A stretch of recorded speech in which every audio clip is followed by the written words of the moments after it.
See, we have specialized in ladies' fashion garments, basically prints. So our niche market is printed garments. But over the years, people caught up with us in the sense that when they realized that this was selling, so everybody started copying our designs and making similar things. So naturally one had to move along. So then we started mixing prints with embroideries. But we still make a garment which is different from an average Indian garment, which has a niche of its own in Europe. It is more handcrafted. There is a lot of art to it. It is not just craft. And I think your camera will have to focus on these garments to understand what we are doing. This morning I had a gentleman who supplies velvet fabric to us. So when I showed him what we were doing with velvet, he couldn't even believe it, because he said, "Where is the velvet?" Now the entire garment was made of velvet, yet he couldn't understand that it was a velvet garment. So basically there's a lot of value added to what we do in terms of embroideries, in terms of prints, in terms of detailing. Do you sell under the brand name of Span India, or do you provide your garments to specific dealers abroad who sell it under their own name? No, we have no brand image. We don't have a brand, primarily because to set up a brand in Europe today, you would have to invest close to $40–50 million in just publicity to start with, and then every year close to $5–7 million. Now no Indian export house can afford that kind of money. So we sell to importers who have established their own brand image over the years. So do they tell you exactly what they're looking for, something like a customized kind of a market, or are they looking for whatever you are offering? They give us a broad direction. Then their designers come to India and they work with our designers, and together we evolve collections. Now many times the end product is totally different from where we started off. So it's almost it takes about 2 months to put together a collection. We do a summer collection and a winter collection, and apart from that we spend a couple of months just developing fabrics before that.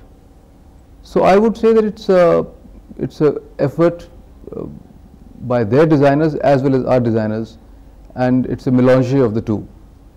But what is the image of the Indian designer abroad? Do they really appreciate what is made in India?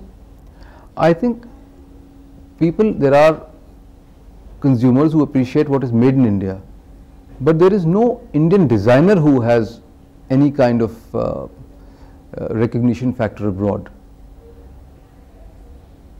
Made in India garment up until about 10 years ago was supposed to be cheap rag. That has changed. Now today if you have the label made in India, it is not a bad sign. But the Indian designers have not won any recognition as yet. What is the reason for that? I think 2 or 3 reasons. One, you cannot be sitting in New Delhi and designing for a girl in Paris. You have to be sitting in their cafes, you have to be visiting cinema halls, you have to be, basically living there to be creating product or a product month after month, year after year. So from that point of view, it's almost impossible for a designer to be sitting in India, reading a few magazines and then developing a product for them. Second, it needs a lot of exposure to media. That again you cannot do sitting in India. And none of the Indian designers has been daring enough to actually go and place themselves in Europe and then work out of there. So that is basically the reason. But they are designers from other cultural contexts who do ultimately achieve a universal appeal. Do you feel that the Indian designer is too self-contained within his own? No, I wouldn't say that. Look at the Japanese designers who actually made a name for themselves, people like Kenzo. But then they moved from Japan to Paris, and that is where they set up shop. So they really became European. or Yohji Yamamoto, or I mean I could name any number of designers. Then this, if they're catering to Europe, then they sit in Europe. Now, our Indian designers are very content to get that limited media publicity in India and be treated as some kind of mini stars. But none of them has made the effort of actually sitting there for a long period of time and first being an apprentice to a well-known designer and then making their own company. I guess with time this will happen. People like you, exporters who do have a good market abroad, what kind of business would exporters like you all put together be making? What is the turnover like of the export market? You mean from India? Yeah, from India. Garment exports, I don't have the exact figures, but I know that they're over 10,000 crores. And that is basically by exporters who sell on a mass scale rather than... A lot of that is exporters who sell on a mass scale. I would say 80% of that is, or 90% of that would be exporters who sell on a very large scale. Shirts, skirts, cheaper end of the market. So there isn't really a market as yet for the more exclusive, expensive... I think the market is there. People are not all that quality conscious as yet in India. So if you give a quality product backed by a proper design, then the market is there. So it's a question of going and grabbing it. And the few companies that are doing it very successfully. There are some designers, say like Ritu Kumar, who has managed to, successfully sell in the domestic market as well as the export market. Well, she sells very well in the domestic market. I don't think that she is selling a product in the international market. I rate her as one of the finest Indian designers. But the problem is the same, that she is sitting in Delhi. So naturally it is not possible for her to be making a garment under her own brand name season after season, unless she decides to move to France. I mean, I am sure that if Ritu had moved to France 15, 20 years ago, she would have been a major international designer. She has the talent, but the problem always is that when you're sitting in India, then you are limited. But what do you feel about this major media hype of a few select fashion designers in India? I think there's a lot of overexposure by the media, and they're really catering to the ultra rich. So it's, I mean, I'd say that they are not really designers for the mass market, but there are any number of younger designers who are coming out of NIFT, who are catering to the mass market, and you would see that in the next 5 years, those would be the ones who would make a bigger name for themselves, and also would have a more substantive business. There's this criticism of these designers saying that they make outlandish wear, they're not really functional garments. So would you agree with that? Absolutely. I mean, if you attend any of these fashion shows, 99% of what you see, you cannot wear. I mean, would you wear something like that? You have to make something for people on the street, a working woman, a working girl, or a young man who wants to be with it.